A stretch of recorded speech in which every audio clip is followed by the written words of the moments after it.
Quando estiver pronto. Tá pronto aqui.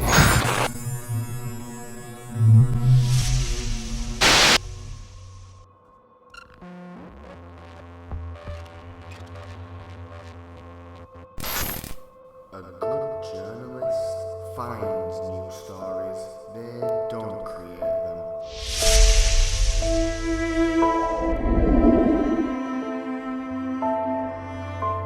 Today, we're going to take a little wander into the wild world of Brazilian crime reporting. We're going to talk about how one man and his gang of 4 reporters rose to the top of prominence in Manaus by dominating the screen in what looked like the most intense crime reporting this century has ever seen. Wallace Sosa was a Brazilian television presenter and politician who quite quickly became one of the most loved and renowned people in the city. With his robust attitude towards the growing criminal activity in his hometown and a clear and blatant vitriol for those who perpetuate such problems through their criminal enterprises, with many people in the city of Manaus feeling the same growing level of discomfort with the situation, something needed to be done. And done it was. The show Canal Livre was born, and it was a smash hit. With Wallace at the wheel, what could go wrong? Often turning up to the scene of a crime before law enforcement arrives, and sometimes while the victim is still bleeding out, seemingly just moments after a serious crime has occurred.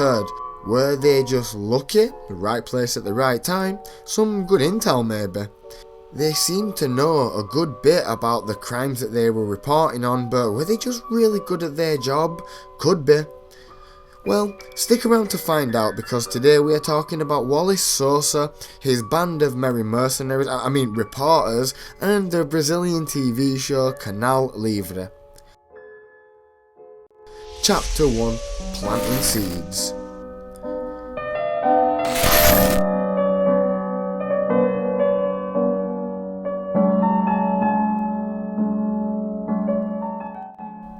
Our story takes place in Manaus, Amazonas.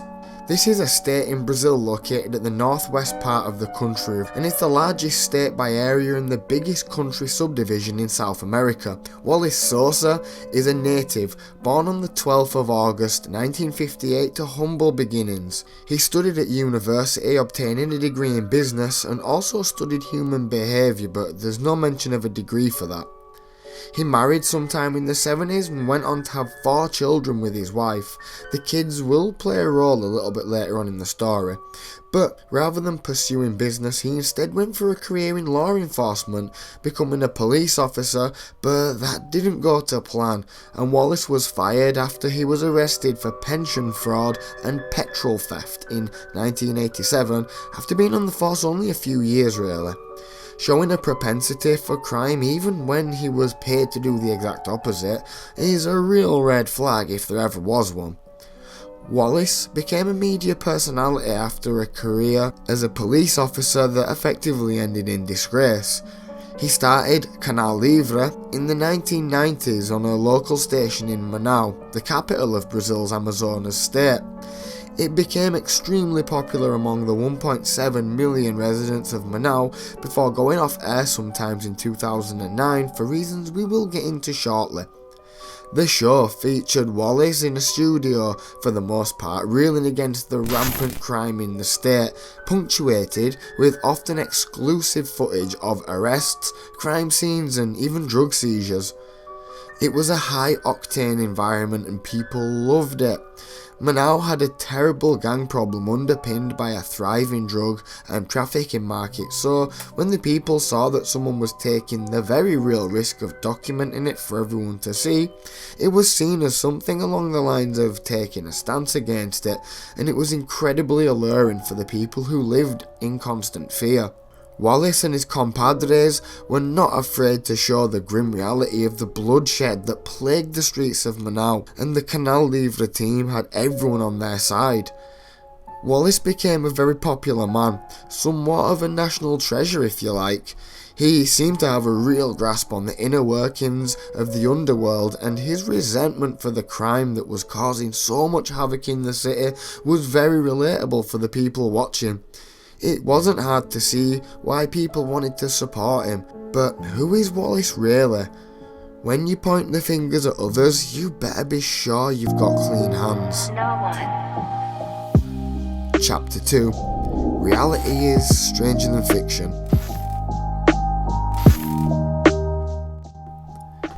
From around 1990, Wallace was the presenter and the producer was a lady named Vanessa Lima. The show, Canal Livre, would be categorised as a variety show.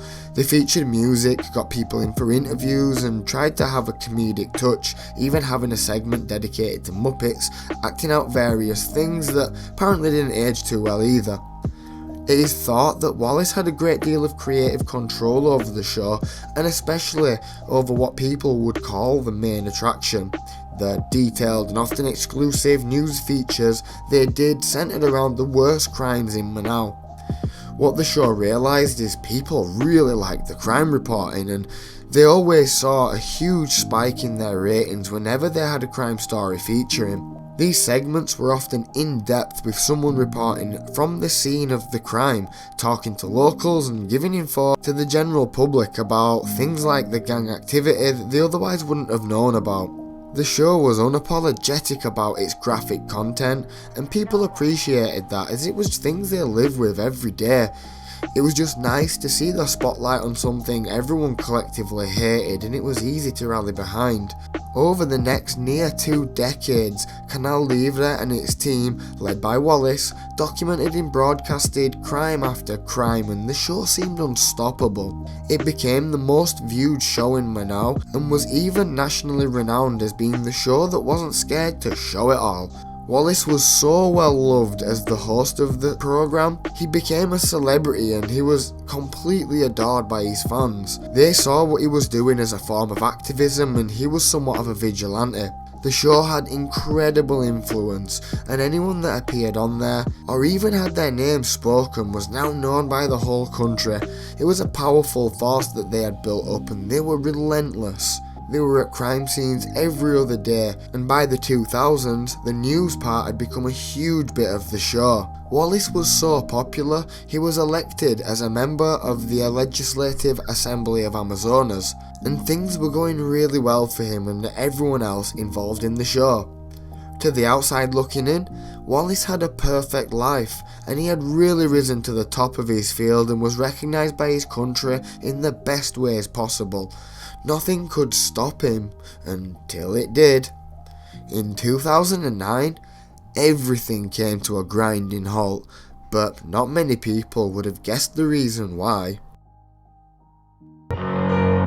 Chapter 3. All good things come to an end.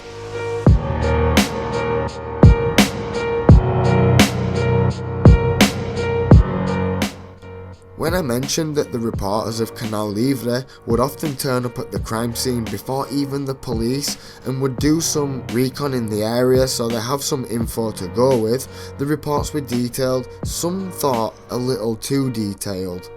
But it wasn't until a police officer from the area was arrested for a staggering 9 murders, while actually it's still on the force, said that the reasons for the murders was he was merely following orders from his boss. Orders from who, you ask? His boss? Wallace Sosa.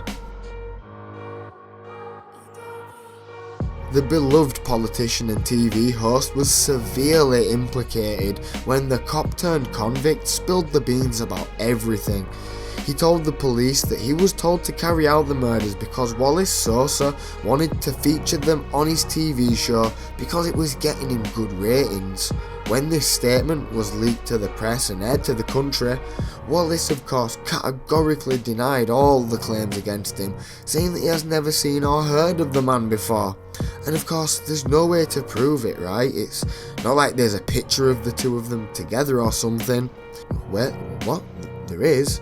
Wow, yeah, turns out there is a picture of the two of them chilling by the pool like best buds. This did not go down well with everyone, but the people who took it the most seriously and possibly the worst were the local law enforcement, who had now set up a task force. They were building a case against Wallace and his co-defendants, and things were now not looking good for the National Treasure. Using the footage from the show, police managed to secure a search warrant to Wallace's home. There was one certain piece of footage that the police figured would be way too hard to explain away. It wasn't the first time that they had arrived on the scene of a crime early and before everybody else, but with this one, the body was completely burnt and still smoking. On the show, the report said that he was burnt with gasoline, had no gunshots, and even knew the man's gender. It was thought that details like this couldn't be known from just looking at the man, so the warrant was secured and the raid was on. Wallace shared a home with his eldest son at the time, Raphael. When the police searched the home, even they were shocked at what they found. Papers with names on them and other incriminating stuff, guns and ammo, $200,000 in dirty notes all hidden throughout the house, and even spent bullets that the police thought were used in some of the killings around the city. The papers might have been the worst bit of evidence, however. On them, names of drug dealers and amounts of money next to them, other names crossed out, and these were actually names of dealers that were already dead, and other arrangements of names that were thought to be a hit list. First off, it was only his son that was arrested and brought in, Raphael. He was taken from the home in an ambulance because of a non-serious ailment and was taken from jail from there. It didn't actually take long for Wallace to also get arrested and taken to jail on homicide, drug trafficking and the formation of a criminal gang. It was really not looking good for Wallace and his son now. A local judge decided it had to go to trial due to the amount of evidence against the two. In 2009, it was official. Wallace and his son would both have to face a trial and answer for the crimes levied against them. A dead body at a grisly Part crime 4. scene. Sinful Saints. Host of a popular crime show, often obtained exclusive first images of the most violent crimes. In this scene, he claims the murder is so fresh, smoke is still coming from the victim's body. After nearly 20 years of publicly naming and shaming criminals, Wallace's true colours were now being shown to the world. It turns out, behind the mask, he's just as corrupt and criminal as the very people he was putting so much time into sending to prison. It turns out, Wallace very well might have been taking out the competition, and his vigilantism was nothing more than a facade to hide his true motives. But was Wallace and his son really responsible for such horrors across the city? Some say the evidence against him is too overwhelming to disagree with, but he still has loyal fans that think he is innocent. Wallace never admitted to anything and tried to explain the evidence away, saying the papers found that were used as incriminating evidence was simply intelligence he had been given whilst out speaking to people on the streets. He was quickly expelled from the state assembly, but I'm sure he would have seen that one coming. After an arrest warrant was issued, Wallace disappeared and 60 civil and federal police began to search for him as the intense desperation sinks in.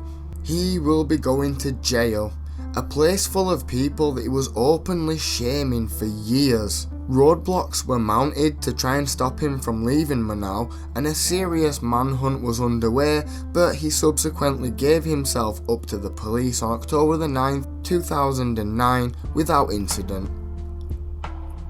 Wallace's son, Raphael, was eventually found guilty for homicide, drug trafficking and illegal gun possession, but he only served 5 years out of a 10-year sentence.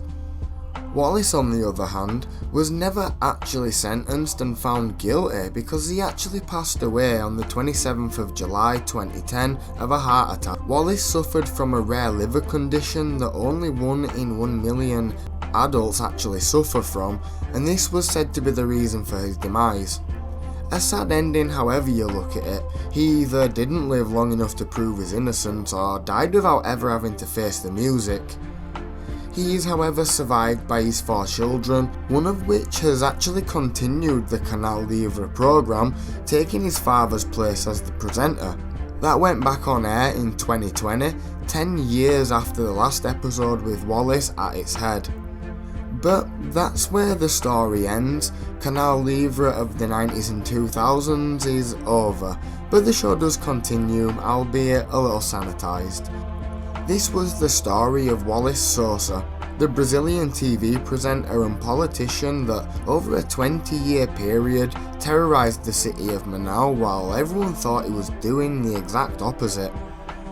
Rest in peace to everyone that has lost their life to gang violence and drug crimes and continues to do so. Thank you for watching.